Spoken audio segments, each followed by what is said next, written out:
Lucio, aga mo naman dito sa tubahan. Napuno mo na kagad ang 2 container ng tuba. Iba ka talaga, men. Bilib na bilib ako sa kasipagan mo. Wala naman tayo magagawa kundi magsipag. Alangan naman na tutunga nga lang ako sa buong araw. Alam mo naman si nanay, puro talak lang ang alam nun. Ang dinig ko, nirereto ka raw ng nanay mo sa pinsan ni Aya. Totoo ba yun? Pero sa totoo lang, kung ako sa'yo, ligawan mo na. Ang ganda niya pa naman, walang tapon mula labas hanggang loob. Panahon ba naman ngayon na puro hirap ang dinaanan ko sa buhay? Sa tingin mo ba, nangangarap ako magkaroon ng asawa? Kung ako lang sana nabiyayaan ng kapugian kagaya mo, siguro mapapasakin si Alona. Huwag na natin pag-usapan ng babaeng yon. Wala akong pakialam sa kanya. Kuya Lucio, pwede niyo po bang buhatin si Ate Lona? Nakatapak po kasi siya ng matulis na kahoy dito sa tubahan eh. Malalim po ang sugat niya. Hindi na po niya kayang maglakad pa uwi eh. Ano pa hinihintay mo? Tulungan na natin si Alona. Ano ba naman yan? Nakakaabala naman. Dalawa mata niya. Kung hindi siya nagbubulag-bulagan, hindi sana nakita niya yung matulis na kahoy. Sige naman na po oh. Lucio, nakikiusap ang bata. O sige, tara na.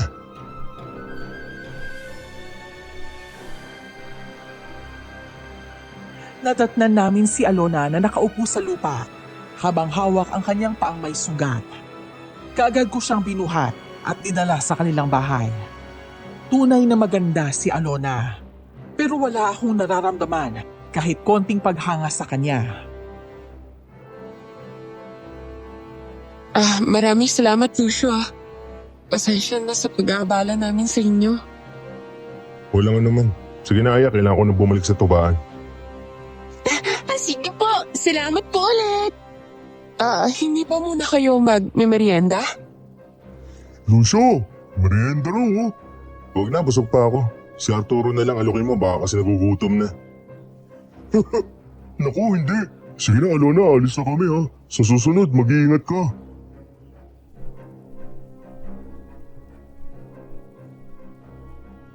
Lumaki ako sa hirap, kaya siguro wala sa isipan ko ang magkaroon ng asawa.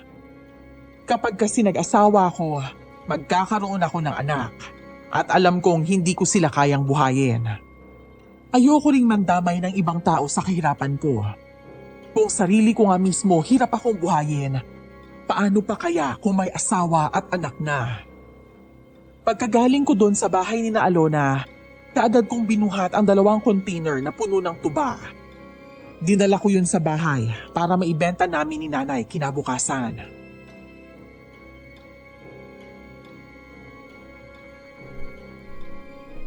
Hindi ba kayo nagkita ni Alona doon sa Diogan? Bakit niyo naman po natanong? Kasi gusto ko malaman kung nasilayan mo ang kagandahan niya.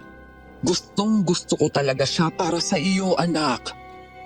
Ano naman po nakain niyo at parang mabait kayo ngayon sa akin. Tsaka nay, noong ko pa sinasabi sa inyo na wala akong balak mag-asawa. Wala ko ipapakain sa kanya. Anak naman, baguhin mo na kasi yung pananaw mo.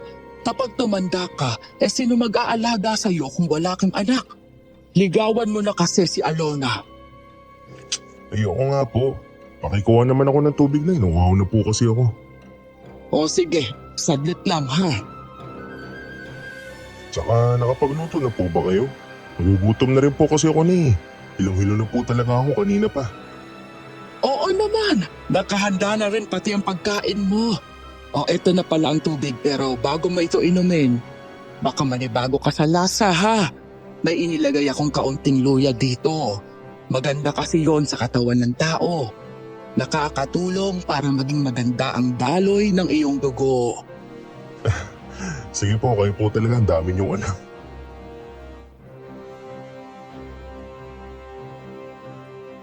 Kinuha ko kay nanay ang 1 basong tubig.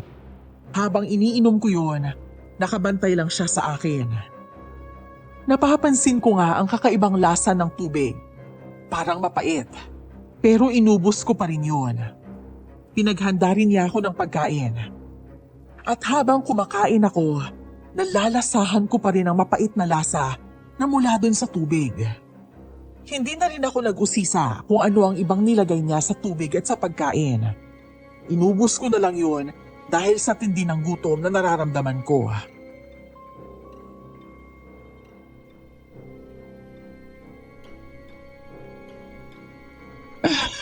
Mabuti naman at naubos mo ang mga niluto ko para sa'yo. May bala ka pa bang bumalik sa Diogan? Hindi na po muna, Nay. Bigla kasing sumama yung pakiramdam ko Parang may hangin sa sikmura ko. Ikaw naman kasi, panay ka pagutom. Nabigla yung sikmura mo na napasukan ng kanin. Magpahinga ka na nga sa kwarto mo. Ako nang bahalang magsalin sa mga tubang dala mo. Sige po. Ginagawa ko ito anak dahil mahal kita. Tandaan mo yan palagi. Opo.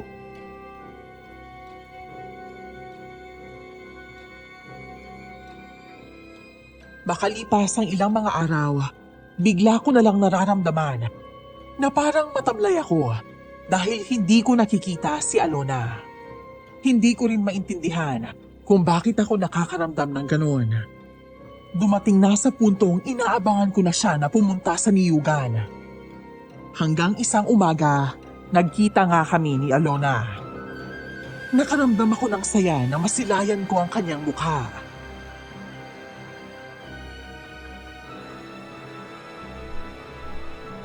Lucio, bakit ka nandito? Hindi ba doon kayo sa kabila ng yogan dapat? Oo. Kaya ako nandito dahil gusto kitang makita. Kamusta na pala yung sugat mo? Ito, ayos na. Humihilom na ang sugat ko eh.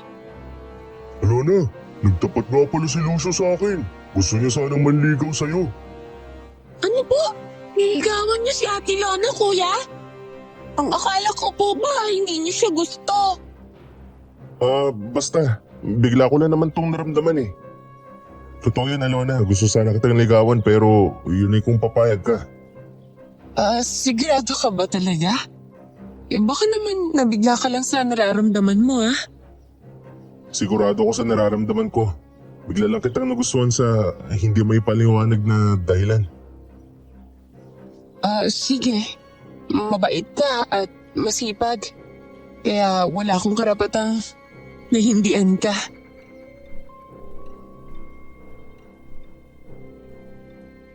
Nang sabihin yun ni Alona, nagsimula na akong manligaw sa kanya. Pagkalipas ng ilang linggo, naging magkasintahan na kami. Ganun lang kabilis ang pangyayari. Nawala na lang bigla ang takot kong mag-asawa. Masaya ako habang kasama ko si Alona. Ngunit parang may kulang sa aking damdamin. Hindi ko rin may paliwanag kung ano yon. Isang gabi, nagmumuni-muni ako sa labas ng bahay. Lumapit sa akin si nanay at may dala siyang kape.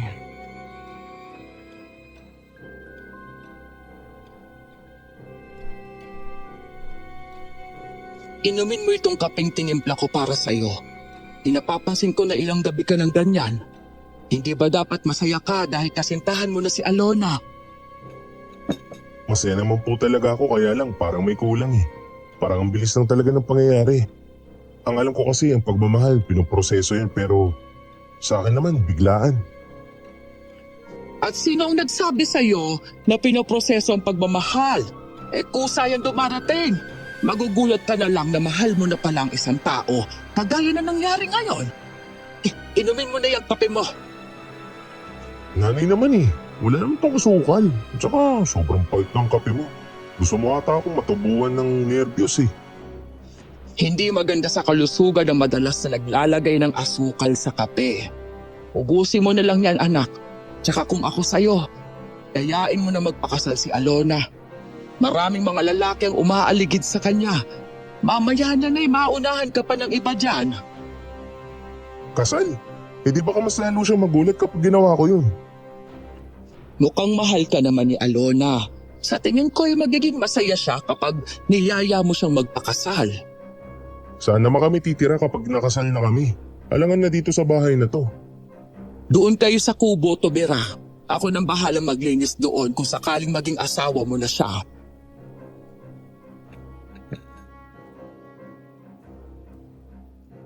Ramdam ko ang suporta ni nanay para sa relasyon namin ni Alona. Sa katunayan, Siya talagang may kagustuhan na ligawan ko ang babae. Pero dahil nga ayaw ko noon, pilit pa rin niya akong tinutula kay Alona. Hanggang sa sinunod ko si nanay na alukin ng kasalang babae.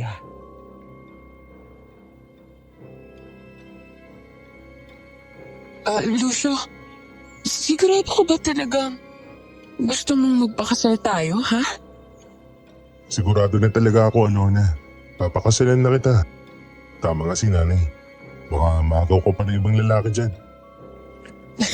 Nakakabigla ka naman. Mahal kita, Alona. At mahal mo rin naman ako, hindi ba? Bakit pa natin papatagalin? Sige na kasi pumayag ka na magpakasal sa akin. Kaya lang, wala ang mga magulang ko rito Magagalit ba sila kapag nagpakasal ka sa akin?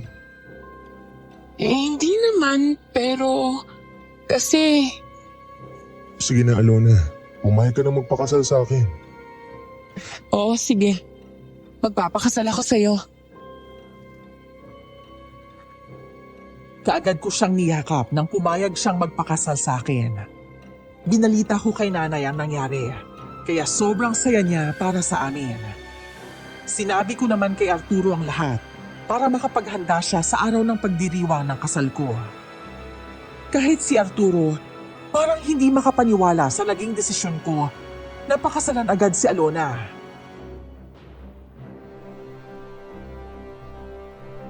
Sigurado ka ba talaga na magpapatali ka kagad? Parang kinayuma ka ni Alona. Biglaan talaga ang mga naging desisyon mo.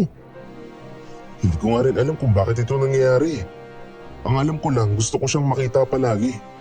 Mahal ko si Alona at siguro sapat ng dahilan yun para pakasalan ko siya.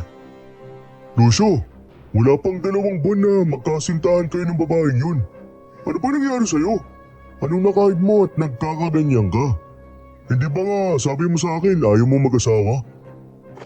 Pero hindi ba tinutokso mo naman ako sa kanya? Oo, tinutokso kita pero hindi ko lubos maisip na magpapakasal ka kaagad, no? Pero sige, ganyan naman daw ang pag-ibig, sabi nila eh. Basta, magpapakasal ako sa lalong madaling panahon. Sa susunod na linggo ko idaraos ang kasal namin ni Alona. Alam mo, sa totoo lang, may napapansin talaga ako sa'yo. Yung iba habang pinag-uusapan ng kasalan masaya sila. Samantalang ikaw, ang tamlay ng pananalita at kilos mo. Parang pakaramdam ko hindi ko kumpleto eh. Parang may nararamdaman akong hindi maganda pero ayaw ko nang pansinin ng pakaramdam na to. Hindi kaya totoong ginagayuma ka ni Alona? Hindi ako nakaimik at napabuntong hininga na lang. Dumating na nga ang araw ng kasal namin ni Alona at marami ang dumalo na taga-baryo. Makalipas pa ang ilang mga linggo, unti-unti namang nagbago ang pakikitungo ni nanay sa asawa ko. Simula rin na naging asawa ko siya, madalas na rin akong nagkakaroon ng hindi magandang panaginip.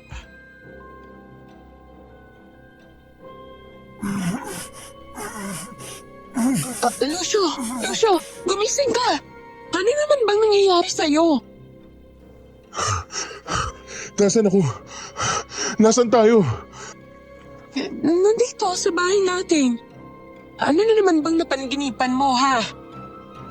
May nakita akong isang babae. Nakaupo habang nagdadasal sa isang malaking puno. Gumagawa siya ng ritual para sa akin. Ano? Oo, nagsimula lang ang lahat ng ito simula nung may kasal tayo eh. Hindi kaya may nagpakulam sa akin. Kumalma ka nga. Nandito lang ako at babantayan kita. Ang mabuti pa, bumalik ka na lang muna sa pagdulog. Huwag mo na munang isipin yung panaginip mo kasi hindi naman yun totoo.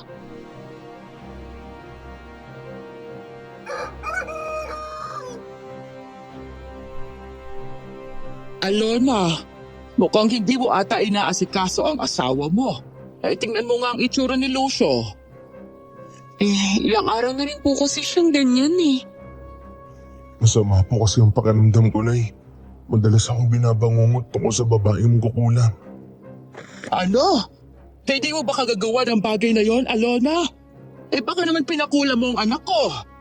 Ako hindi po ah. Hindi ko po magagawa yun kay Lucio. Hindi naman nakaimik si nanay ng mga oras na yon. Lumipas pa ang ilang mga araw.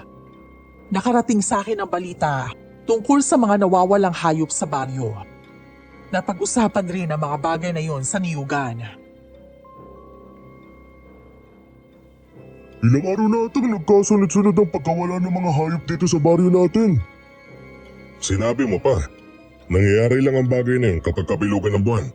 Kung hindi naman lumalabas ang bilog na buwan, wala naman namamatay ng mga hayop. Marami nga akong narinig na haka-haka na baka raw aswang ang pumapatay at kumakain sa mga hayop. Aswang po? Oo. Noong nakaraang linggo, nagsilang ng sanggol ang asawa ko. Alam mo bang may naririnig kaming yabag sa bubungan tapos panay kaluskos ng nilalang sa dingding namin? Sa sobrang galit ko nga, kasi naiiyak yung sanggol namin.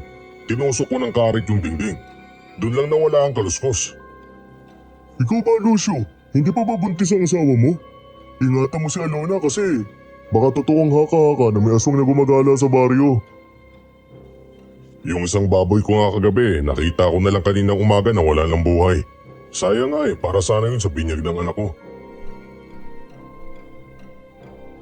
Kumalat pa nga sa buong baryo na may aswang na nananalasa sa mga hayop. Marami kaming nakikitang patay na hayop kahit sa ang banda ng baryo. Ang ipinagpapasalamat na lang ng lahat dahil walang nabiktima ng mga tao. Isang gabi, nagpaalam sa akin si Alona na umalis sa bahay.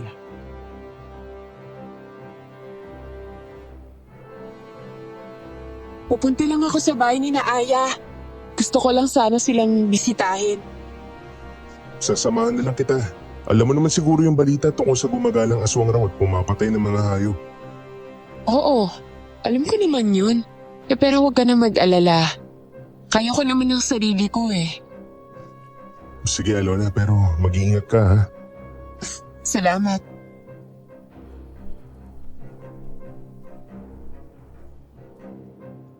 Ngumiti siya sa akin at kaagad na itong umalis. Makalipas ang isang oras, nakarinig ako ng alulong ng aso mula sa labas. Hindi pa nakauwi si Alona. Lumabas ako at sinundan kung saan nanggaling ang alulong ng aso.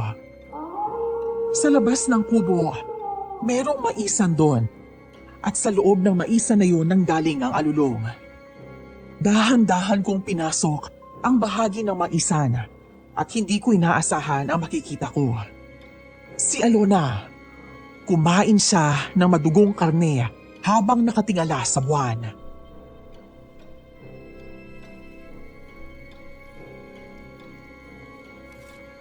Alona, anong ginagawa mo? Bakit ka kumakain ng dugo ang karne? Lucio, ikaw? Anong klase karne yung kinakain mo ha? Karne ba yun ng tao o karne ng hayop na namatay dito sa baryo? Teka, magpapaliwanag ako sa'yo. Pakiusap, huwag mo kong kamuhian. Hayop ka! Isa ka palang aswang! Inaan mo ang boses mo. Baka may makarinig eh. Lucio, hindi ako masamang aswang. Kaya ako kumakain ng karne. Dahil lumabas ang kabilugan ng buwan. Hindi ko mapigilan ang gutom ko eh. At kailangan ko gumawa ng paraan para mapawi yun. Huwag ka lumapit! Lumayo ka sa akin! Sobrang natakot ako sa kanya, lalo na sa malapitan. Punong-puno ng dugo ang kanyang bibig ng gabing yon. Tumakbo ako pabalik sa kubo at nagsara. Hindi naman siya umuwi ng gabing yon. At kinabukasan, sa pagbukas ko ng pinto, nandun siya sa labas habang nag-aabang.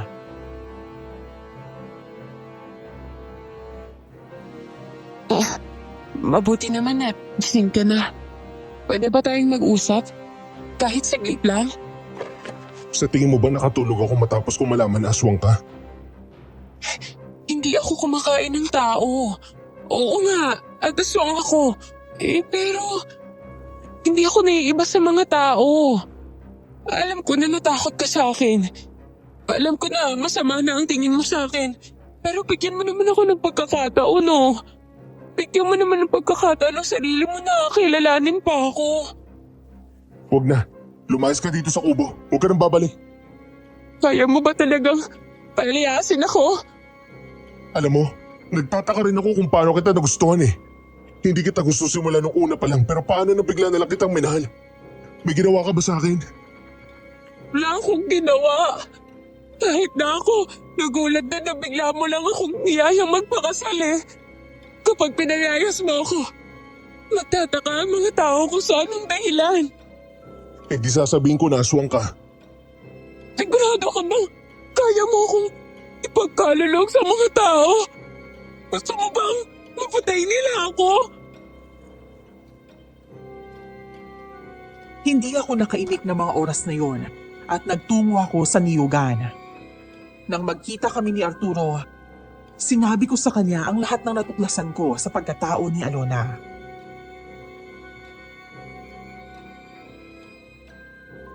Kung ganun, si Alona pa lang kumakain ng mga hayop na namamatay dito sa baryo. Ano naman ang plano mo sa kanya? Hindi ko rin alam kung anong gagawin ko. Asawa ko siya at hindi ko siya pwedeng ipagkanulo sa mga tao. Oo, aminin ko na nagalit ako nang matuklasan ko yung pagkatao niya. Galit na may halong takot ang nararamdaman ko. Sino naman ang hindi matatakot kapag nakakita ng aswang? Ang malala pa, asawa mo pa. May kakilala ka bang albularyo? Gusto kong pigilan si Alona sa ginagawa niyang pangbibiktima ng mga hayop. Meron akong kakilalang albularyo pero taga-kabilang bayan. Kung puntahan kaya natin siya bukas, tamang-tama lang na mabili itong tuba na nakuha natin para may pamasahe tayo. Oo, sige. Magdala ka ng damit ni Alona. Yun kasi yung madalas na ginagamit ng albularyo para matignan ang kanyang ginagamot. Hindi naman tayo magpapagamot. Hihingi tayo ng proteksyon sa kanya. Basta magdala ka na lang para sigurado. Hindi nga bumalik si Alona sa bahay. Kaya kinaumagahan, nagtungo kami sa kabilang baryo. Isang magandang lalaki ang umarap sa amin. May suot na mga anting-anting. Tinitigan niya ako at mabilis na napailing.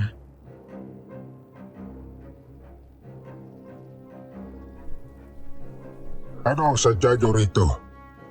Mang Wing, kaya kami nandito dahil gusto ng kaibigan ko na humingi ng proteksyon. Proteksyon laban saan? Laban sa asawa kong aswang. Ano ba klaseng aswang ang asawa mo? Hindi ko rin po alam eh. Meron ka bang dalang gamit ng asawa mo? Opo, ito po yung kanyang saplot. Akin na. Inilatag niya ang damit ni Alona sa itaas ng maliit na mesa. Tapos, may inilagay siyang anting-anting sa itaas noon. Pumikit siya at may ibinubulong na mga bagay na hindi ko maintindihan. Maya-maya pa, tapos na ito at seryoso siyang humarap sa akin. Ang iyong asawa ay isang aswang na bangkilan. Siya ay uri ng aswang na mahilig sa laman loob ng buntis. Isa siyang mapanganib na aswang. Ang sabi niya sa akin, hindi raw po siya kumakain ng laman loob ng tao. Purong karne ng hayop lang daw po ang kanya kinakain. Maraming aswang ang mabubuti at marami rin na masasama. Sino ako para husgahan ang pagkatao ng asawa mo? Kung nagsasabi man siya ng totoo, di mas mabuti. Wala kang dapat ipag-alala kung gano'n. Ngunit, meron lang akong katanungan. Paano mo ba napusuan itong babaeng aswang? Hindi ko nga rin po alam. Nung unang kita ko sa kanya, kahit gaano siya kaganda, wala akong nararamdaman. Hanggang sa bigla ko na lang siyang minahal. Iniisip ko nga, Mang Wing, na baka ginayuma siya ni Alona kaya niya nagustuhan yung babae. Kaya nga po. Hindi ko nga alam kung paano ako nagkagusto sa kanya ng ganun-ganun na lang. Sobrang bilis ang pangyayari dahil ayaw ko nang mawalay sa kanya. Ayun, niyaya ko siyang magpakasal. Ang iyong ina ang dapat mong sisihin kung bakit ito nangyayari sa iyo. Siya ang may pakana ng lahat. Si nanay? At ano naman ang ginawa ni nanay? Alam mo ba kung ano ang pagkatao ng nanay mo? Hindi ko po kayo naiintindihan. Tsaka oo, alam ko po kung anong pagkatao niya. Kahit madalas niya akong bungangaan, alam ko mahal niya ako. Sa sitwasyon mo naman, nagdadalawang isip ako kung talagang mahal ka ng nanay mo. Walang magulang na ilalagay sa hindi magandang sitwasyon ang kanyang anak. Maaaring ikaw ang maging tulay para matupad ang matagal na niyang inaasam-asam. Sabi niyo po sa akin ng totoo, ano ba talagang ginawa ni nanay? Siya ang dahilan kung bakit biglaan kang napaibig ni Alona. Ang iyong ina ay si Bigka. Bantog na magkukulab noong kabataan niya. Ano? Hindi totoo yung sinasabi mo. Bawi mo yung sinabi mo. Bakit hindi mo siya tanungin? Tanungin mo ang iyong ina para masagot ang katanungan mo. Kilala ko siya. Dati siyang bantog na mangkukulam at minsan ko na rin nakaaway. Sa buong buhay ko, wala akong alam na isang mangkukulam ang nanay ko. Walang bakas. Wala akong narinig na kwento. Halos hindi ako makapaniwala sa mga nalaman ko sa matandang albularyo.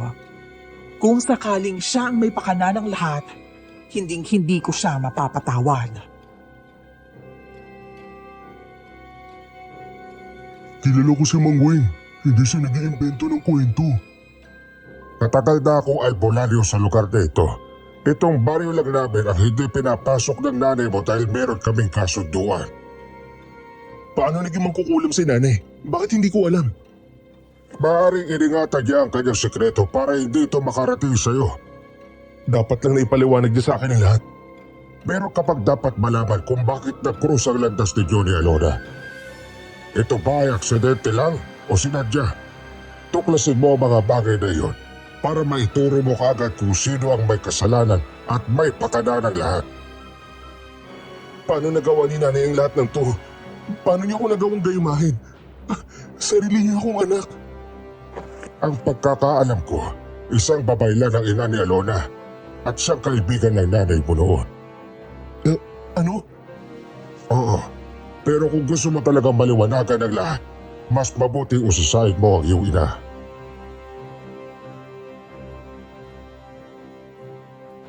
Ang pagmamahal ko kay nanay napalitan ng konting galit. Nang matapos kong matuklasan ang lahat, umalis na kami sa baryong yon para umuwi sa aming baryo. Pagkadating namin ni Arturo, hinanap ko agad si nanay. Hindi ko siya nadatnan sa bahay niya. Si Alona ang nakita kong nag-aabang sa akin sa labas ng bahay na puno ng kalungkutan ang mga mata.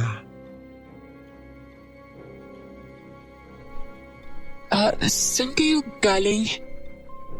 Hindi na mahalaga kung saan kami galing. Asawa mo ko. Kaya karapatan kong malaman kung saan ka galing. Alona, pabayaan mo na lang muna si Lucio. Ang gusto ko lang naman malaman kung totoo ang hinala ko eh. Galing ba kayo sa kabilang baryo?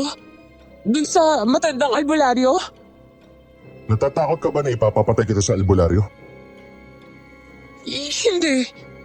Alam ko na hindi mo naman yun magagawa sa akin, di ba? Alam ko na lilipas rin ang galit mo. Pangako, wala akong sasaktan na inosenteng tao. Nakita mo ba si nanay? Nakita ko siya. Papunta dun sa Nyogan. Hinahanap ka niya sa akin pero nung sinabi ko na hindi ko alam kung nasan ka, bigla siyang nagalit at umalis. Nang malaman kong nasa niyugan si nanay, kaagad akong naglakad papunta doon. Nakailang hakbang pa lang ako nang may narinig kaming bumagsak sa aming likuran. Pagkatingin namin, nakahandusay na si Alona sa lupa. Dumugo ang noo dahil tumama yun sa bato. Lucio, si Alona! Tulungan naman na natin siya bago hanapin si nanay. Sige, halika na. Buhatin natin siya papasok sa bahay niyo. Ikaw naman kasi, kung makakait sa puwera ko sa asawa mo, parang ang gwapo mo naman. Aswang siya, kaya dapat ko siyang palayasin. Dalihan mo, ihikan natin siya sa papag. Ito na, sige dahan-dahan lang. Huwag mo muna siyang iwan dito. Bantayan mo siya hanggang sa magising, tsaka yung sugat niya gamutin mo. Oo na, gagamutin ko na. Makalipas ang isang oras, nagising naman si Alona. Hinipo niya ang kanyang noong may sugat sa bayngiwi. Mabuti naman at nagising ka na. Ano nangyari sa'yo at bigla kang bumagsak? Hindi ka ata nakapangaswang kagabi.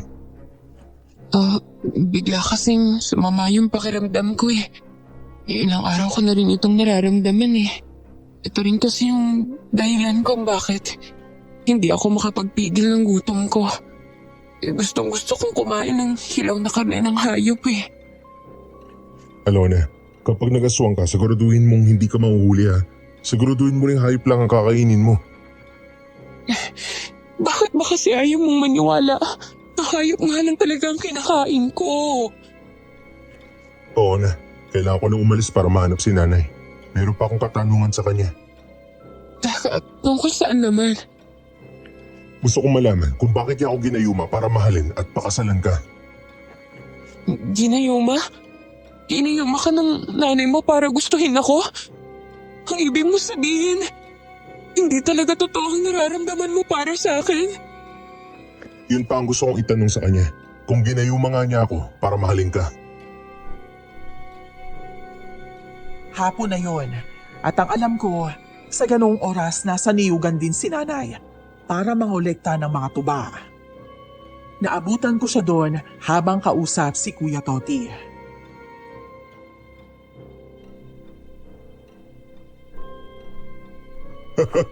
Yan na pala si Lucio eh. Itong nanay mo parang mabaliw na sa kakahanap sa'yo. Kesyo daw baka naglayas ka na. May pinuntahan lang akong mahalagang bagay. Alam mo dati, gusto ko si Alona para sa'yo.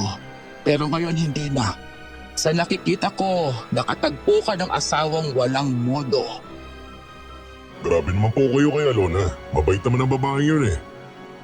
Anong mabait ang sinasabi mo? Mabait na tamad ka mo. Kuya Toti, pwede po bang iwan niyo muna kami ni nanay? Meron lang sana kaming dapat pag-usapan. Sige. Mauna na ako, Aling Bingka. Hakutin ko na lang mamaya yung mga tuba ko na 3 container ha. Nagtataka naman si nanay habang nakatingin sa akin. Pilit niyang binabasa kung ano ang laman ng utak ko. Sinigurado ko munang walang tao bago ako mag-umpisang magsalita. Galing ako sa kabilang baryo kahapon kung saan nakatira si Mang Wing. Ang matandang lalaking albularyo. Oh, ano na naman ang ginawa mo doon? Huwag na nga kayo magmangmangan, Nay. Bakit nyo nagawa sa akin ng mga bagay na yon? Anak nyo ako, hindi ba? Abay, hindi kita naiintindihan. Diretsuhin mo nga ako kung anong gusto mong palabasin. Alam ko na po ang totoo. Alam ko na ginayuman nyo ako para magkagusto sa anak ng dating kaibigan yung babaylan. At totoo ba ha? Totoo ba na magkukulang kayo? Bakit hindi ko alam? Gayuma! Bakit kita gagayumahin para mahalin mo ang babaeng yon? Tsaka ako mangkukulam? Anak kita, kaya hindi ko yun maitatago sa'yo kung sakaling totoo yun. Aminin nyo na sa akin ang totoo. Wala akong aaminin sa'yo dahil walang katotohanan ng mga ibinibintang mo sa akin. Anak kita, kaya hindi ko magawa ang bagay na yun sa'yo. Mas pipiliin mo bang paniwalaan ang albularyong yun kaysa sa akin? Gusto nyo po bang palabasin na nagsisinungaling siya? Ano ba sa tingin mo? Wala akong dapat ipaliwanag sa'yo dahil alam mo na kung anong dapat mong paniwalaan. Kung masama akong ina, hindi na kita pinalaki. Nagdadabog si nanay na naglakad palayo sa akin dahil sa sobrang galit. Napahilamos na lang ako ng kamay sa sariling mukha. Gusto kong magalit, pero mahigpit niyang pinagdiinan na hindi tama ang hinala ko sa kanya. Lumaki naman akong walang nakikita o nalaman na may ginawang mali ang nanay ko. Nasa sitwasyon ako na hirap magdesisyon at nagdadalawang isip kung sino ang aking dapat na paniwalaan. Isang umaga, biglang dumating si Arturo sa bahay. May dala siyang maliit na bag at ibinigay niya yun sa akin. Ano naman ang laman ng bag na to? Ebidensya. Ebidensya saan? Natutuong mangkukulam ang nanay mo. Saan mo naman nahanap ang manikang to? Kahapon, nang malaman ko na nasa nyugan ng nanay mo, naglakas loob akong pasukin ang bahay niya. Nakita ko yun sa ilalim ng higaan niya. Alam ko kasi na pagdidiinan niya wala siyang kinalaman sa nangyari. At alam ko rin na maniniwala ka sa kanya. May nakita pa akong malaking karayom dito. Nakatira kami sa isang bubong kaya paano niya natago sa akin ang kanyang pagkatao? Hindi ba sabi mo bawal kang pumasok sa kwarto niya? Oo, at nauunawaan ko naman siya kung bakit ayaw niya. Sa tingin ko, yan ang dahilan kung bakit ayaw kanyang papasukin sa kanyang silid. Meron siyang ibang tinatago bukod dyan, Lucio. May nakita pa akong itim na bungo ng tao doon. Maniwala ka sa akin o hindi. Puntahan mo ang bahay niyo dati. Ikaw na magsiyasat para ikaw mismo ang makakita. Nang mga sandaling yun, nagdesisyon na akong puntahan si nanay. Pinilit pa ni Alona na pigilan ang plano ko, pero sa huli, wala naman siyang nagawa. Pagkarating ko sa bahay ni nanay, nakita ko siyang nagsasampay ng itim na mahabang damit. Kaagad kong pinakita sa kanya ang itim na manika at karayom. Biglang namutla si nanay, senyales na kinabahan siya. Para mo may papaliwanag sa akin ng bagay nito, Nay. Oh, kaya pala nawawala ang gamit ko. Kasi pinakialaman mo. Akin na yan! Hindi ko ito ibibigay sa inyo hanggat di mo inaamin sa akin ng totoo.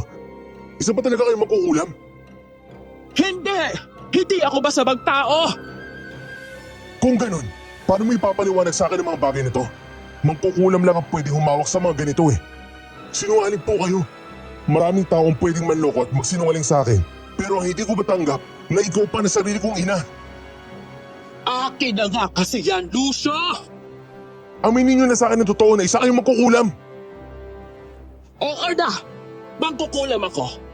Siguro naman tatahimik ng kaluluwa mo ngayon. Ibalik mo na sa akin ang bagay na yan. Kung ganun, hindi yan talaga nagkamali matandang albularyo. Kayo nga ang may dahilan ng lahat. Nang dahil sa nanay ng babaeng yon, naging sawi ako. Traidorang nanay ni Alona. Totoo rin ba na dati yung kaibigan ng nanay ni Alona? Oo, pero anong ginawa niya sa akin? Niloko at trinaidor nila ako. Maayos ang lahat. Kaya lang nang dahil sa isang lalaki, nagkasiraan kaming dalawa. Ang sabi ko sa kanya, akin lang dapat si Eduardo. Pero ang hindi ko alam, inaahas na pala niya ang mahal ko. Lalaki? Lalaki ang dahilan kung bakit kayo nagkahiwalay?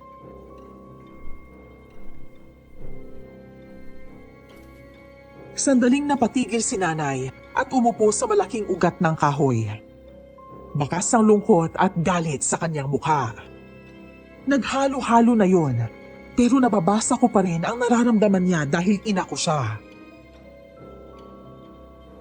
Sino ba ang mag-aakala na magkakagustong isang babaylan sa isang aswang?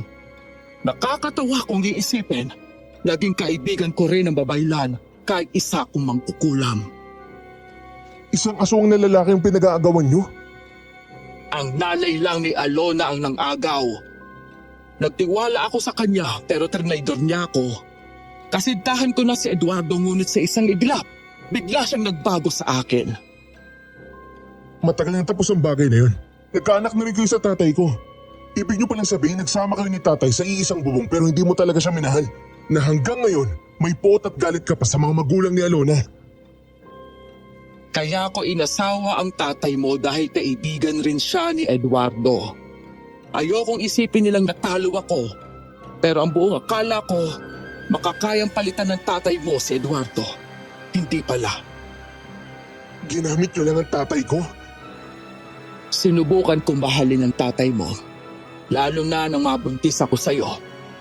Kaya lang kahit anong pilit ko, hindi pala natuturuan ang puso na magmahal. Namatay si tatay na hindi niya alam na hindi mo siya minahal. Itinatak ko sa puso ko simula nung namatay ang tatay mo. Hinding-hindi ko mapapatawad ang mga magulang ni Alola. Lalong-lalo na ang kanyang ina. Magsisi si Eduardo dahil mas pinili niya ang babaylan na yon kaysa sa akin. Ilang taon ang pinatay mo sa kulam? Ay, wala na doon. Yun lang sa ngayon ang maaari kong ipaalam sa'yo. Bumalik ka na sa bahay ninyo at bantayan mo ang iyong asawang aswang. Ginayuma mo ko para magustuhan si Alona? Ano naman ang dahilan mo, Nay? Pati sarili mong anak, iniligay mo sa bitag? Isinali mo ka sa plano mo pag-iiganti? Para din naman sa'yo itong ginagawa ko. Maniwala ka sa akin. Ikaw ang mas may malaking benepisyo sa ginawa ko. Hindi. Nakadismaya po kayo. Galit po ako sa inyo, Nay. Mali-mali palang pagkakakilala ko sa inyo. Magalit ka kung gusto mo. Tapos na ang mga bagay na yon. Kahit ano pang gawin mo, hindi ka na makakaalis sa nilagyan ko sa'yo. Habang buhay kang maging asawa ni Alona, ikamamatay mo kapag nakipaghiwalay ka sa kanya. Humalakhak si nanay ng mga sandaling yon. Gulong-gulo na ako at hindi ko na alam kung ano ang gagawin ko. Imbes na umuwi ako ng bahay, dumiretso ako sa niyugan para kumuha ng tuba. Ayaw ko ring harapin si Alona dahil sa mga nangyayari. Wala siyang kasalanan kung bakit ito nangyayari. Kung tutuusin, biktima lang din siya ng inay ko. Nagkita kami ni Kuya Toti sa niyugan at nakita nito na tila wala ako sa aking sarili.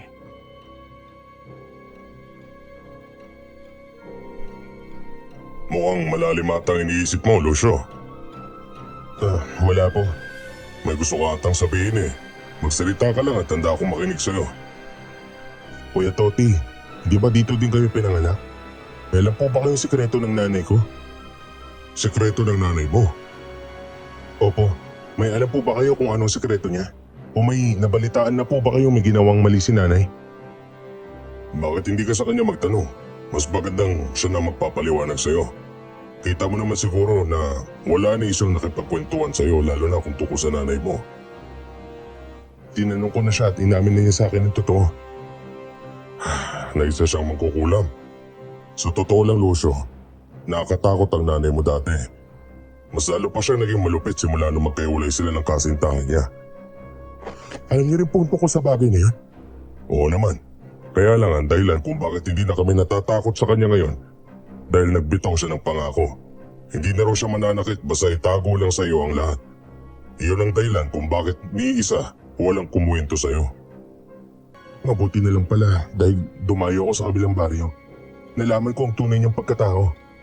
Huwag mong galitin ang iyong ina. Kung sarili niyang kapatid na patay nga niya, ikaw pa kaya? Para kay Aling Bingka, walang pamilya basta naniningil siya. Doon nagsimulang tumubo ang takot ko sa aking sariling ina. Habang nag-uusap naman kami, biglang dumating si Aya. May bitbit siyang maliit na plastik.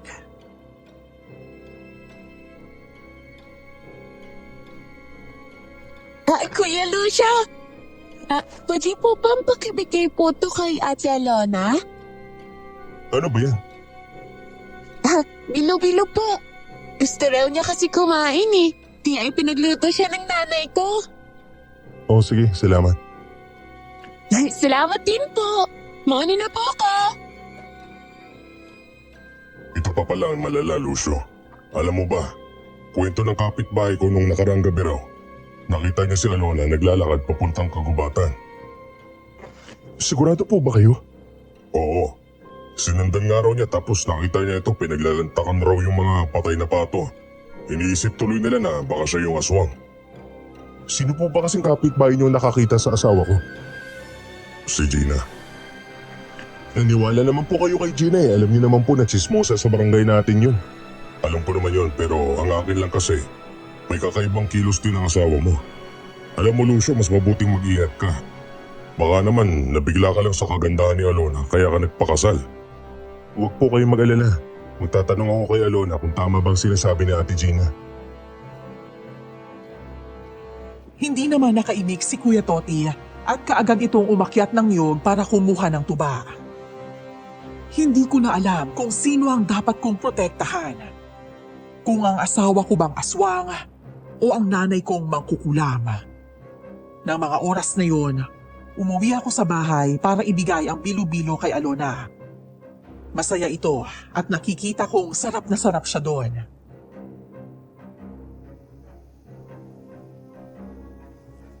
Lucio, may ibabalita nga pala ako sa'yo. Alam mo bang, naglilihi ako ngayon. Isang buwan na akong buntis. Ha? Buntis ka? Oo, malapit na natin makita ang ating panganay na anak. Hindi to maaari. Paano? Hindi maaari. Hindi ka ba masaya na magkakaroon na tayo ng sapling, ha? Matutupad na rin ang pangarap ko na magkaroon ng tahimik at masayang pamilya. Hindi tayo matatahimik. Hanggang kailan hindi tayo magiging masaya? Umibig lang ako sa'yo dahil sa gayuman ni nanay. Tsaka ang batang yan. Tsaka kung magmamana yan sa inyo. Ano naman bang masama kung pagmamana siya sa pagkaaswang ko? Hindi naman ako kumakain ng tao ah. Kahit aswang kami, may karapatan kaming mamuhay. Isa pa, anak mo to. Bakit parang nakikita ko sa'yo na hindi ka masaya sa binalita ko ha? Ang batang yan ay maaaring magmana ng kapangyarihan ng aswang. Mangkukulam at mabaylan. Maaaring siya ang dahilan para sa pagkapinsala ng baryo. Hindi naman natin palalaki na ganun ang anak natin. Gusto kong maging masaya sa binalita sa akin ni Alona. Kaya lang, nandun ang takot. Ayokong lumaki ang anak ko na kakaiba sa normal na tao. Hindi ko alam kung kanino ako papanig. Dahil para sa akin, parehong masama ang aswang at ang mangkukulam. Bakas ang pagkatampo sa mukha ni Alona, pero hinayaan ko na lang siya. Kung ayaw mo sa amin ng magiging anak mo, naalayo na lang ako. Mas mabuting hindi mo na siya makita. Alona, hindi ganun ang ibig kong sabihin. Masisisi mo ba ako kung bakit ako natatakot? Isang mangkukulam ang nanay ko, isa kang aswang at ang nanay mo isang babaylan. Sa tingin mo ba hindi magsasanib ang mga kapangyarihan na yun sa anak natin? Maaring siya kamuhian ng ibang tao. Tama ka. Kakamuhian nga siya ng ibang tao. Kung mismong sarili niyang ama ay kinamumuhian din siya. Akala ko, iba ka sa lahat. Pero hindi pala. Masaya ako dahil magkakaroon tayo ng anak. Matagal ko rin itong pangarap. Kaya lang, hindi ko maintindihan kung bakit mas dinadaig ako ng takot ko ngayon. Ikaw na mismo ang nagsabi na mangkukulam ang iyong ina. Kung ganun, uubod siya ng sama at yun ang kinakatakutan mo na mamamana ng anak natin. Alam mo bang dating magkaibigan ng nanay mo at ang nanay ko? Kaya niya ako kinulam para mahalin ka. Hindi ko alam kung anong dahilan niya pero masama ang kutob ko. Magkaibigan sila? Hindi mo alam? Paano ka napadpad dito? Anong dahilan ng pagpunta mo dito sa baryo namin? Nagbakasyon ako kina Aya. Dahil kamag-anak ko sila. Hindi ko naman nakalain na makikita kita dito eh. Tsaka, tunay ang pagmamahal ko sa iyo, Lucio. Sa akin naman hindi. Minahal kita dahil sa gayuma. Ayos lang yun. Hindi ka naman masamang tao eh. Ang akin lang sana, pakita ko din naman sa iyo. Napapahalagahan mo ang pamilyang binuo natin. May gayuma man o wala. Magtapat ka nga sa akin. Totoo bang umaalis ka sa gabi para makapangbiktima ng mga alagang hayop ng mga taga-baryo?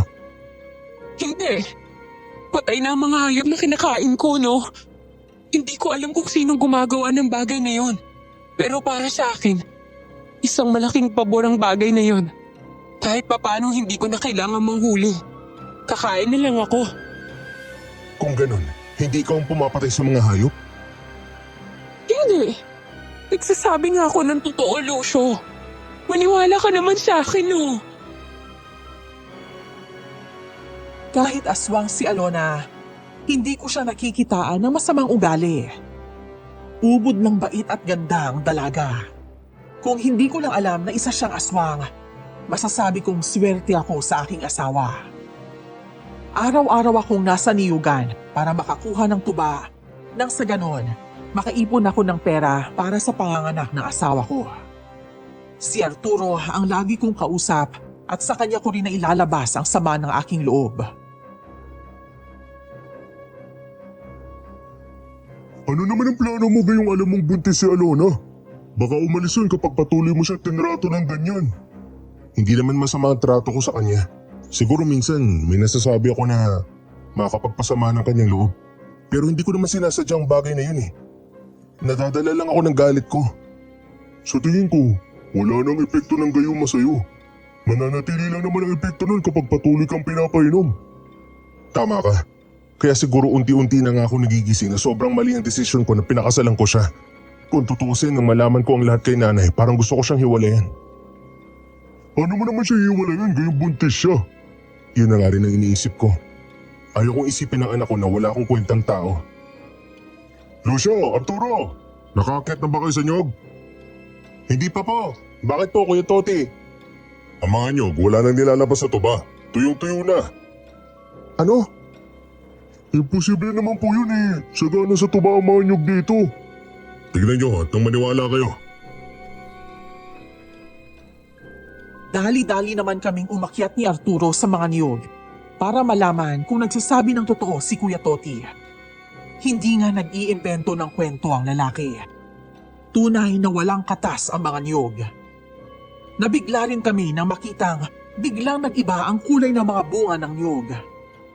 Kumuha kami ng bunga at nang buksan namin yon, sira ang mga laman. Bakit kaya ito nangyayari? Mawawalan tayo ng pangkabuhayan kapag patuloy na nagkaganito ang mga nyug. Sinabi mo pa talaga. Kapag sumapit ang bukas sa ganito pa rin, siguro panahon na para maghanap tayo ng ibang trabaho. Hindi na tayo mabubuhay ng tubaan. Saan naman tayo hahanap ng trabaho?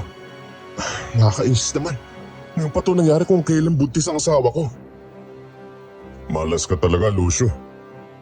Huwag na muna kayo mawala ng pag-asa. Baka bukas magiging maayos naman ang lahat.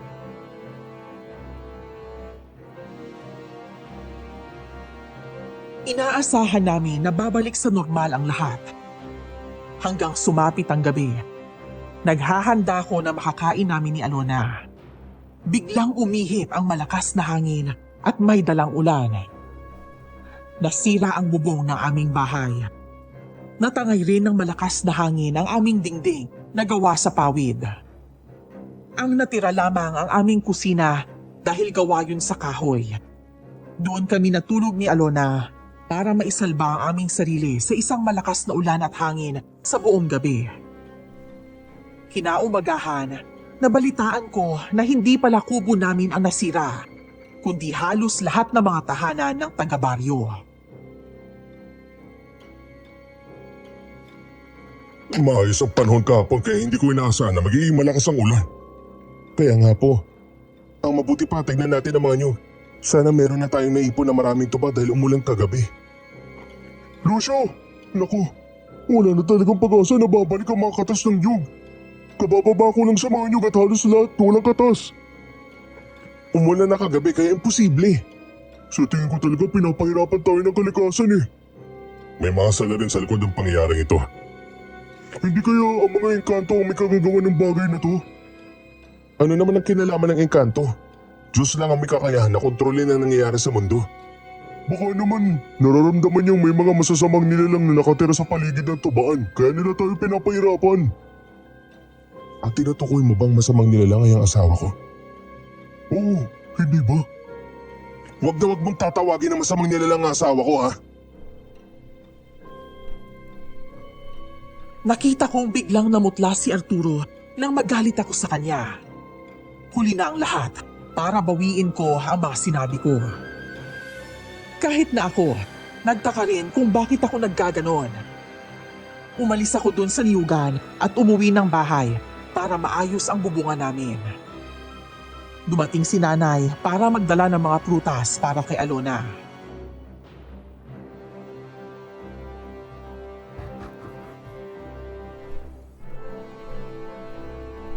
Pinagsisisihan ko na ang mga bagay na yon, anak. Matagal nang tapos yun.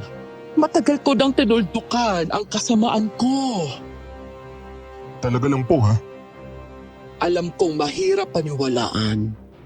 Kaya ko itinago ang totoong pagkatao ko sa'yo. Dahil ayokong magiging masama ang tingin mo sa akin. Pinalaki kita sa abot ng aking makakaya at minahal kita. Ikaw ang natitirang kayamanan ko sa mundo. Iniwan man ako ng lahat, pero ikaw, hindi. Sagutin mong katanungan ko. Bakit mo ako ginayuma? Dahil gusto ko sanang pahirapan si Alona. Gusto kong ibalik sa kanyang ginawa ng mga magulang niya sa akin. Aminin mo man o hindi, alam kong mahal mo si Alona. Kaya hindi ko na itutuloy ang binabalak ko. Patawarin mo ako sa nagawa ko. Buntis si Alona, Nay. Talaga? Magkakaanak ka na? Ay salamat sa Diyos! Sa wakas, makikita ko rin ang apo ko sa'yo. Pero sana lang, hindi siya maging katulad niyo. Walang magmamana ng pagiging mangkukulam ko. Alona, masaya ako para sa inyo ni Lucio. Niyakap ni nanay si Alona. Ngunit ang asawa ko ay hindi ko man lang makitaan ng ngiti sa kanyang labi. Umalis si nanay para daw ibalita sa kanyang mga kaibigan na magkakaanak na ako. Doon ko lang napagtanto na tama nga si nanay. Kahit wala na ang gayuma, kahit alam kong aswang si Alona, tunay ko nga siyang minamahal. Teka, naniniwala ka ba sa kasiyahan na pinapakita ng nanay mo? Oo naman, bakit? Hindi ka pa kumbinsido na nagbago na siya? Alam ko na masama talagang ginawa ni nanay dahil ginayuma niya ako para mapaibig sa'yo, Alona. Wala na ang gayuma. Sigurado na ako sa nararamdaman ko para sa'yo. Simula umpisa, alam ko na gayuma. Ang dahilan kung bakit mo ako minahal. Sinakyan ko ang gusto ng nanay mo para makapaghiganti rin ako sa kanya. Yun ang dahilan kung bakit ako nandito, Lucio. Ano? Alam mo na ang lahat? Oo. Pinatay ng nanay mo ang magulang ko dahil sa galit. Huli niya nang nalaman na buhay pa ako. Kaya niya pinlano paibigin ka sa akin para mapatay niya rin ako. Marami akong pagkakataon para patayin ka, Lucio. Pero hindi ko ginawa. Nang panahon na nalaman mong aswang ako, dapat papatay na sana kita eh. Kung ganun, bakit hindi mo ako pinatay para makaganti ka sa ginawa ng nanay ko? Yun eh, dahil nalaman ko buntis ako. Hindi ko kayang patayin ng tatay ng anak ko. Hindi ka tulad ng... Hindi ka tulad ng ano? Wala. Huwag mo nang isipin ang mga sinabi ko. Wala na akong panahon para maghiganti.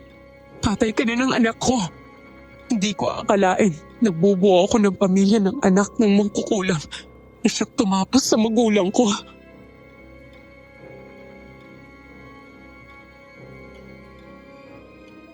Ramdam ko ang sakit na naramdaman ni Alona habang nagkukwento siya kung paano pinatay ni nanay ang kanyang mga magulang.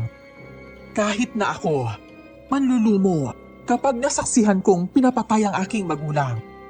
Mas lalong naging mabigat para sa akin ang sitwasyon. Isa lang ang nasisiguro at alam kong totoo.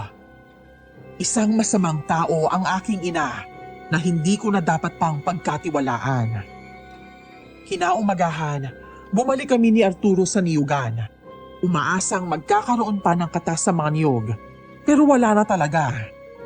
May ibinulgar si Arturo sa akin tungkol sa nanay ko.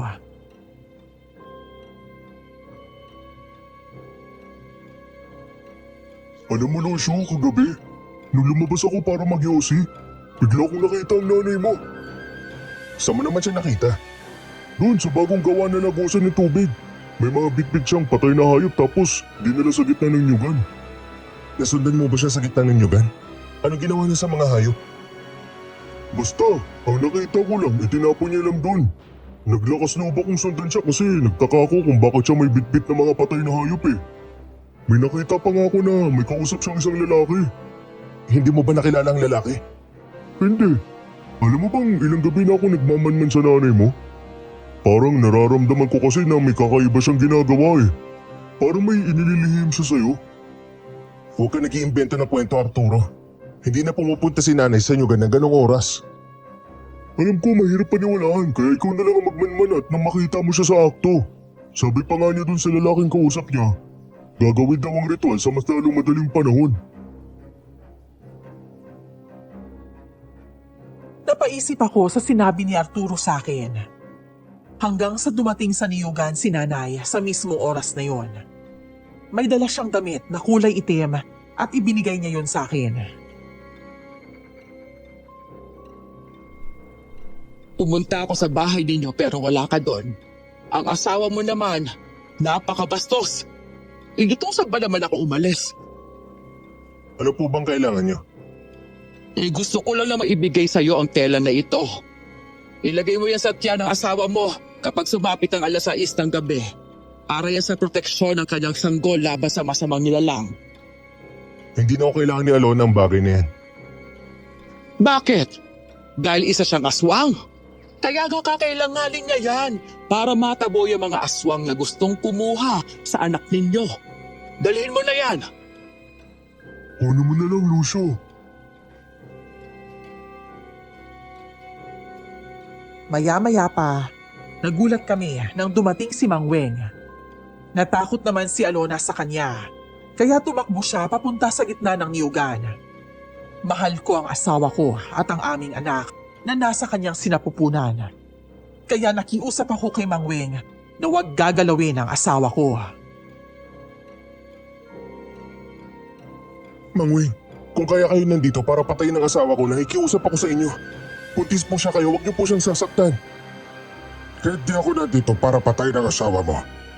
Kaya ako nandito para ipaalam sa inyo kung bakit natuyo ang mga niyog, kung bakit nawala ng katas ang mga niyog. Ho? Ano po bang dahilan ng mga bagay na yun? Ang isang gabing malakas na ulan at hangin ay gawa yun ng isang magkukulam. Ang pagkawala rin ng mga katas ng niyog, siya din ang may pananagutan. Si nanay? Oo, sinadya niyang gawin ang lahat ng ito para maghirap ang mga taga-baryo. Hindi niya magagawa ang mga ganitong bagay kung wala siyang kasama, Lucio. Kailangan mong pigilan ng iyong ina. Nangako na siya sa akin na hindi siya gagawa ng kasamaan. Ginagawa niya ang mga bagay na ito para gumante. Ang paghihiganti ang ugat ng lahat, Lucio. Walang ibang maaaring makapigil sa kanya kundi ikaw. Bakit po hindi niyo siya tugisin? Dahil meron kami kasunduan. Poprotektahan ko ang mga tao sa baryo ko. Kapag nangyaalam ako, maaari siyang gumawa ng sakuna laban sa aming baryo. Ganun na ba kasama ang aking ina? Oo, Lucio. Masamang nilalang ang ina mo. Napansin ni Mang Weng ang itim na telang hawak ko. Kinuha niya yun at inilapat sa kanyang pisngi. Nagulat ako nang bigla niyang ilayo ang itim na tela at itinapon sa lupa. Ang tela dyan ay may ritual ng sumpa. Bakit mo hawak-hawak ang bagay na yan? Binigay ni nanay yan para daw ilagay sa tiyan ng asawa ko. Alam ba niyang buntis ang iyong asawa? Oo. Babalik ako sa kabilugan ng buwan. Alam kong may gagawing hindi maganda ang nanay mo. Ilayo mo ang iyong mag-ina sa nanay mong magkukulam. Opo, gagawin ko po yun. Kailangan kong mahanap si Alona para masabi ko sa kanya na lumayo siya kay nanay. Dali-dali kong hinanap si Alona sa gitna ng niyugan, pero hindi ko siya nakita. Na mga oras na yon, napadpad ako sa tabing ilog ng niyugan. Hindi ko inaasahan na may makikita akong mga buhay na manok. Nakatali ang mga ito at meron pang mga saplot ni Alona na nakalagay sa bato. Nagtangka akong lapitan ang mga bagay na yon. Kaya lang, saktong nakita ko si Nanay at Kuya Toti.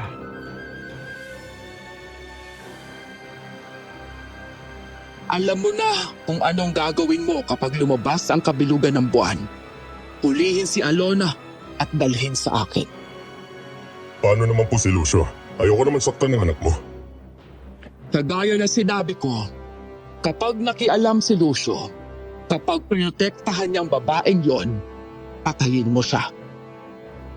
Aling Bingka, kay Alona ka lang may galit. Nagtataka ako kung bakit pati ang sarili mong anak ngayon ay gusto mong ipapatay. Sa anong dahilan po ba? Dahil mas mabuti pang mawala na siya. Hindi ko naman mahal ang batang yan eh. Kaya lang naman nalaman kong kakailanganin ko magiging apo ko sa kanya. Kaya ko siya inaalagaan.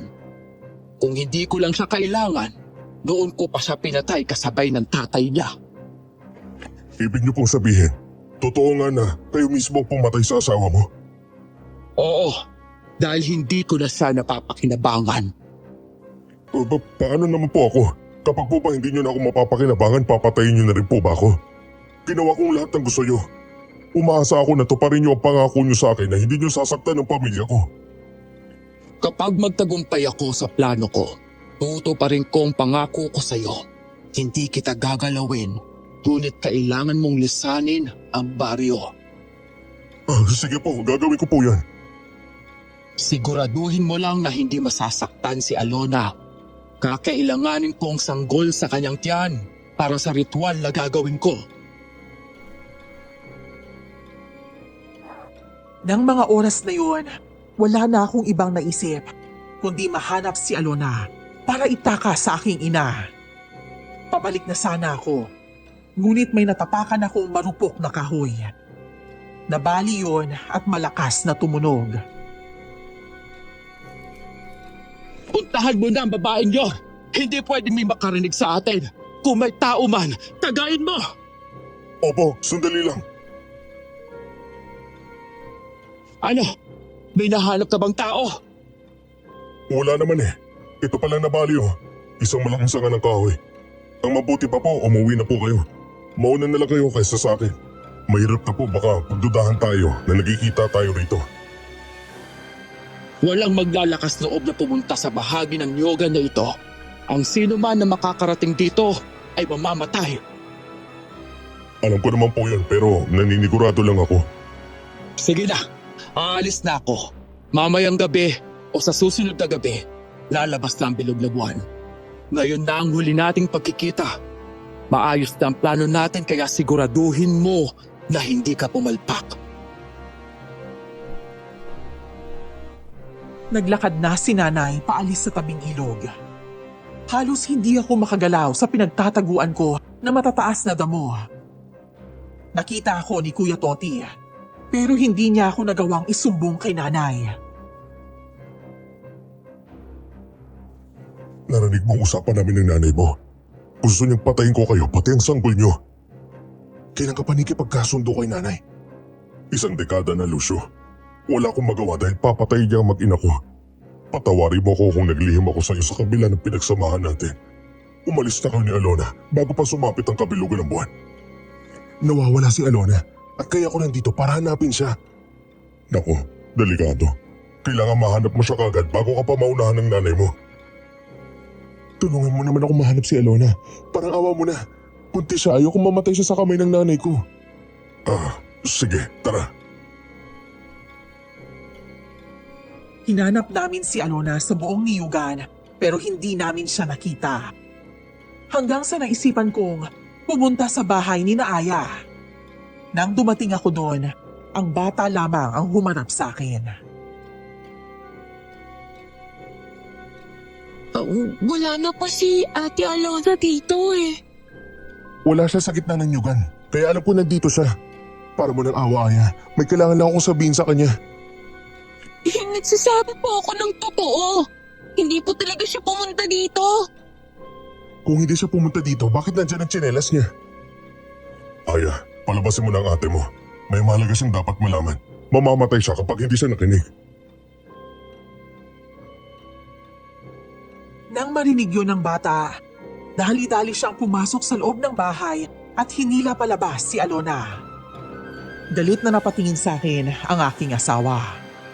Natakot ako dahil namumula ang mga mata nito. Bakit ka nagpatawag ng albularyo? Hindi ako nagtawag ng albularyo. Sumama ka sa akin. Kailangan natin umalis para maprotektahan ko kayo sa nanay ko. Ano? Oo, gusto niyang kunin ang sanggol sa sinapupunan mo kapag lumabas ang bilog na buwan. Alam kong aswang ka kaya makakaya mo siyang labanan. Kaya lang, hindi maaari, baka mapano kayo ng anak natin. Makinig ka sa kanya, Alona. Lisanin niyo na ang baryo bago pa mahuli ang lahat. Kahit isa kang aswang na bangkilan, wala kang laban sa mangkukulam. Kayang-kaya kanyang patumbahin kahit anong oras. Mamayang gabi, alis tayo dito. Saan naman tayo pupunta? Kahit saan, basta malayo dito. Sa lugar na kung saan hindi tayo makikita ng nanay ko. Saan kayo pupunta? Lalayas ba kayo? Kilala ko na kung sino ang lalaking tinutukoy mo na kausap ni nanay. Si Kuya Toti. Alam ko na rin na nagsasabi ka ng totoo. Kailangan namin umalis para maprotektahan ko ang mag-ina ko. Ano? Kanino mo siya gustong protektahan? Kay nanay nga. May balak si nanay na kunin ang sanggol namin kapag sumapit ang kabilugan ng buwan. Sama kaya ako sa inyo? Kaya na, hindi rin namin alam kung saan kami pupunta eh. Teka sandali, Lucio. Kung ako sa'yo, harapin mo na lang kaya ang nanay mo para matapos na ito. Si Mang Wing, nangako siya sa akin na darating siya sa kabilugan ng buwan. Nangako rin siya sa amin Kaya lang ayaw kong iasang kaligtasan ng maging ako sa kanya. Mas mabuti nang lumayo na kami kaagad bago pa masaktan ni nanay ang magiging anak ko. Hinintay naming nagdilim ang paligid at nagmamadaling tumakas. Doon kami sa niyugan dumaan dahil siguradong walang makakakita sa amin doon. Habang naglalakad kami sa gitna ng niyugan, naririnig namin ang malakas na alulong ng mga aso, tunog ng mga uwak at kung ano-ano pang mga hayop.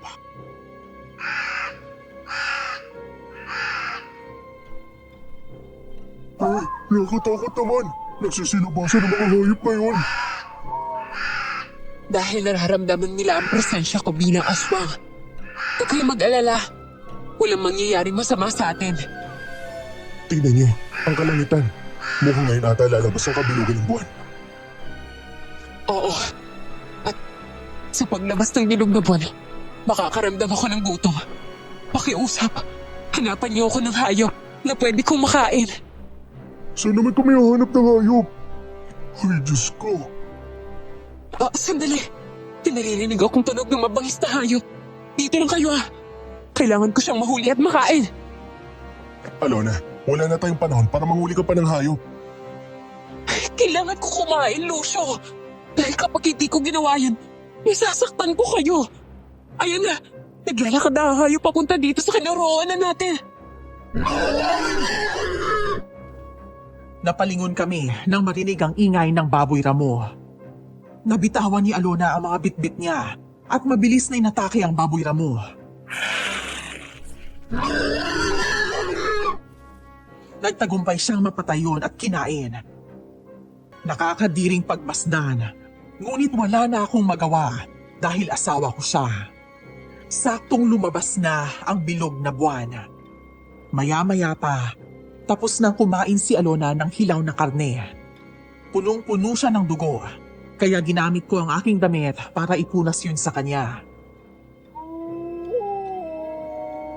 Bilisan na natin maglakad. Mabuti pa, doon na lang tayo dumiretso sa tiyahin ko sa kabilang bayan. Sige, pero sa ngayon kailangan muna natin makalayo dito. Hindi, nakita niyo ba kung ano nakita ko? At ano naman tayo ang laman ng sakong nakasabit na yan? Lahat kami napatingala sa isang sakong nakasabit sa itaas ng kahoy. Biglang may tumulo sa aking likido at nang tingnan ko kung ano yon, walang iba kundi dugo. Narinig namin na umuungol ang laman ng sako. Kung hindi ako magkakamali, tao ang laman nun.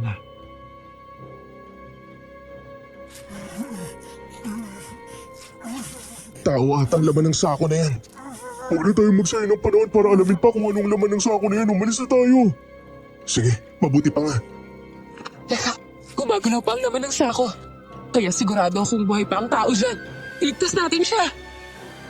Kapag ginawa natin yun, maabala ang lakad natin. Tulong. Tulungan niyo ako. Boses ni Kuya Toti yun Oo, siya na walang iba.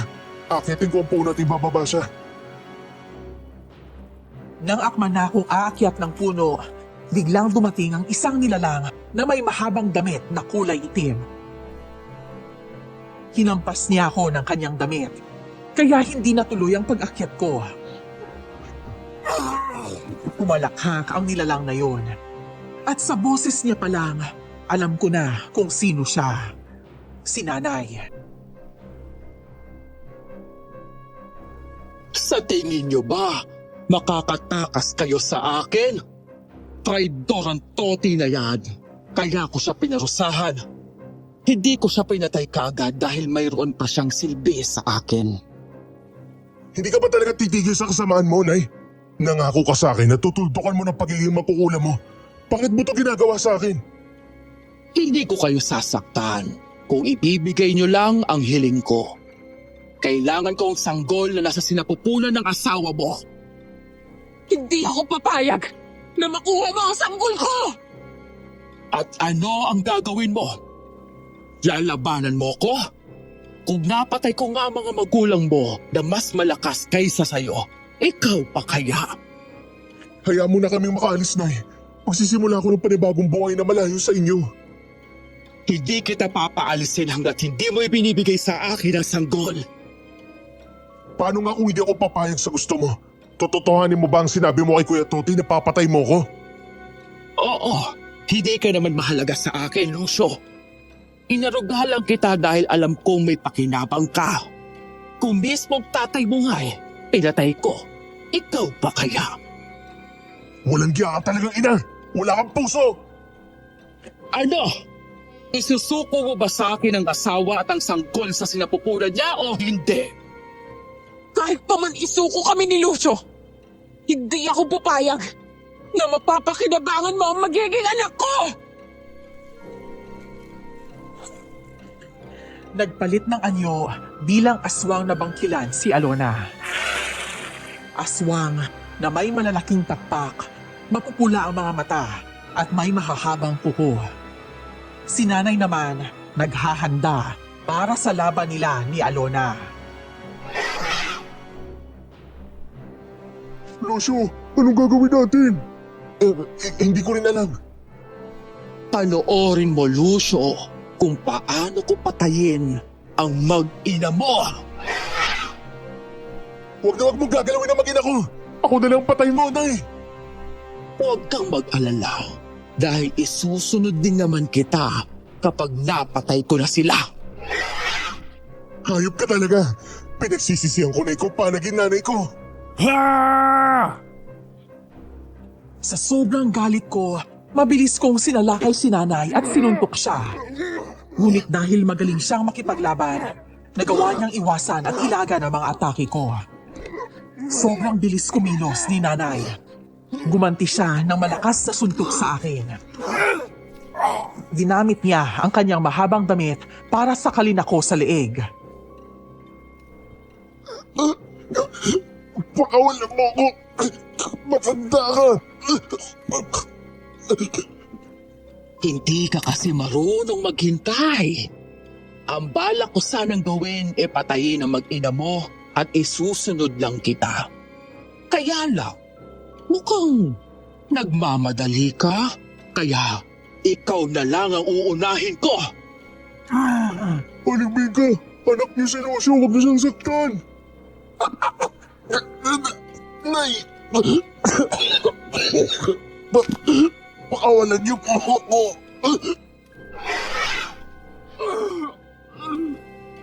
Bigla akong nabitawan ni nanay nang sumalakay si Alona sa kanya. Nakalmot siya nito sa likod. Silang dalawa ang nagtuos ng mga oras na yon. Napaubo ako habang gumagapang sa lupa dahil sa sakit ng leeg ko. Lucio, ayos ka lang ba? Kailangan natin tulungan si Alona. Sa nakikita ko, mukhang nahihirapan siya labanan ng nanay mo. Malakas si nanay, kaya hindi ko alam kung paano tayo makakalaban sa kanya.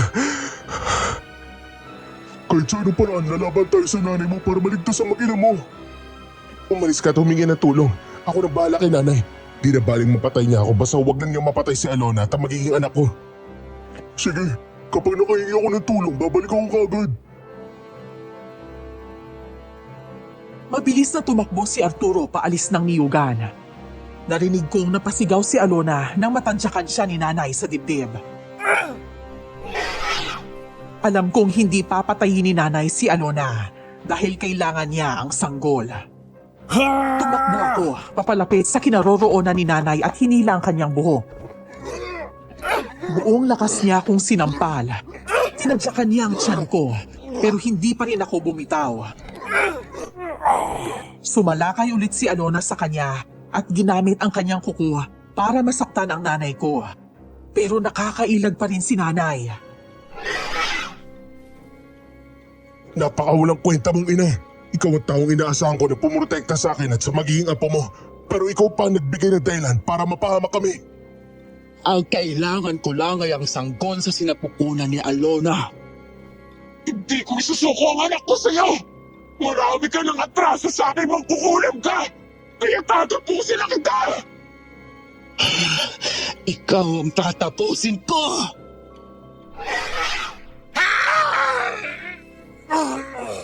buong lakas akong hinila ni nanay at binagsak sa lupa. Tumunog ang aking likod dahil sa lakas ng pagkabagsak ko. Sinalakay na naman ulit siya ni Alona. Kaya lang, mahina ang aking asawa dahil iniingatan nito ang kanyang tiyan. Malakas na tinadyakan ni nanay ang tiyan ni Alona. Ngunit nasalo ng asawa ko ang kanyang paa. Kinalmot niya ang paa ni nanay. Ginamit ni nanay ang kanyang mahabang damit at pinulupot yun sa liig ni Alona. Pati mukha ng asawa ko ay natakpan. Kagaya ng nanay at tatay mo, mahina ka rin, Alona. Kukunin ko ng sanggol sa sinapupunan mo. Wag! Tingnan mo, Lucio, kung paano ko dudukutin ang sanggol sa tiyan ng asawa mo. Kapag maisagawa ko na ang ritual, babalik ako sa pagiging bata. Wala akong kamatayan at magiging makapangyarihan pa ako. Demonyo ka! Wala kang kwentang ina! Simulat sa pool, hindi kita pinangarap. Kung alam ko na nagandang kakasama, sana ako na mismo pumatay sa'yo, hayop ka!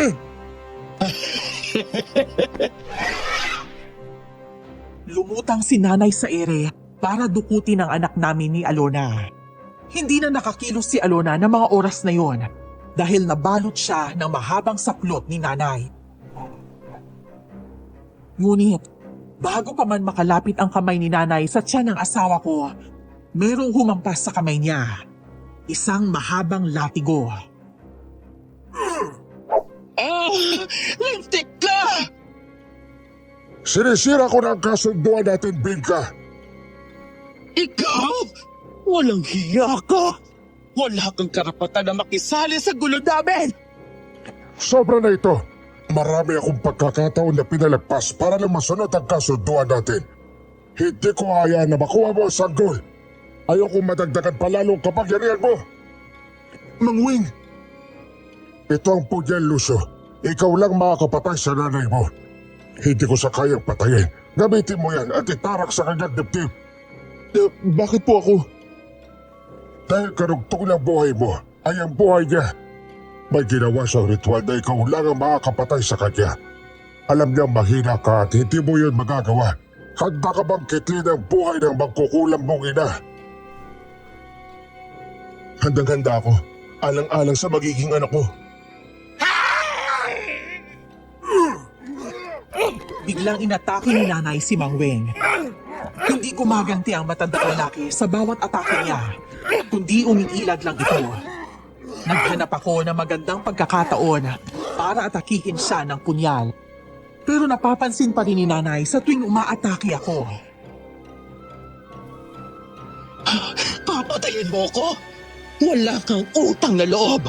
Inaruga kita at pinakain kahit hindi kita binahal! Ang sakit niyo naman po magsalita. Parang hindi ako galing sa inyo. Kailanman, hindi ako gagaya sa inyo.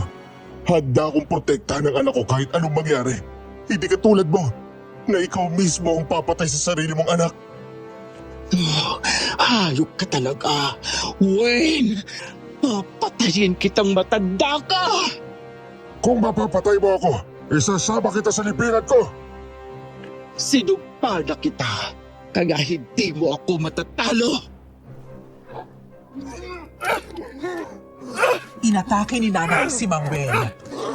Nagulat na lang kami nang makitang nasaksak niya si Mangweng sa tagiliran. Nang hina si Mangweng ng biglaan. Hindi pa nakontento si nanay doon at sinundan pa niya ng isang saksak. Doon na ako tumakbo ng mabilis para atakihin si nanay ng punyal. Sinaksak ko siya sa likod ng 2 beses. Namumungay ang mga mata niya nang lumingon siya sa akin. Ako na anak mo ang tatapos sa kasamaan mo. Sige na, patayin mo na ako! Talagang tatapusin kita.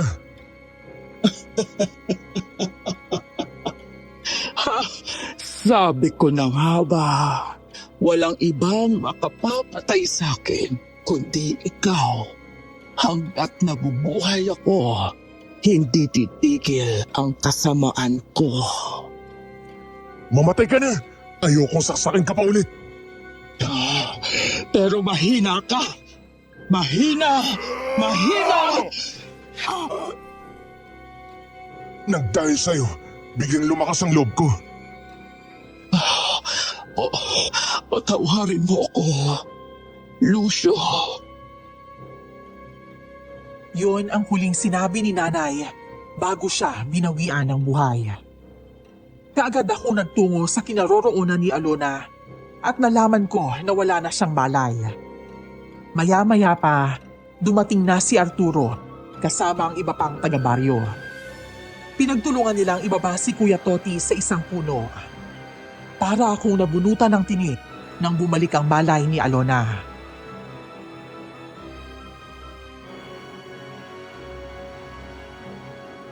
Anong nangyari? Wala na si nanay. Napatay ko na siya. Maraming salamat, Lucio. Dahil sa'yo, nawala ang sumpa sa akin. Kada taon, wala nang mamamatay sa pamilya ko.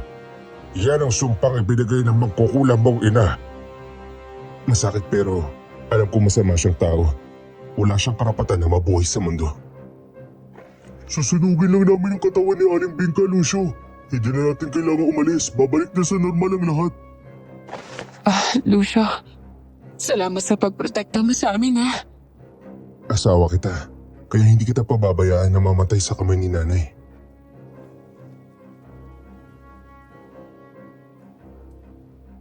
Kinaumagahan, isang masayang balita ang kumalat sa baryo. Bumalik na ang mga katas ng niyog dahil wala na si nanay. Nabalitaan ko na lang din na umalis na si Mang Weng sa baryo namin para ibalita sa pamilya niyang wala na ang sumpa. Hindi muna ako nagtungo sa niyugan dahil gusto kong alagaan ang asawa ko.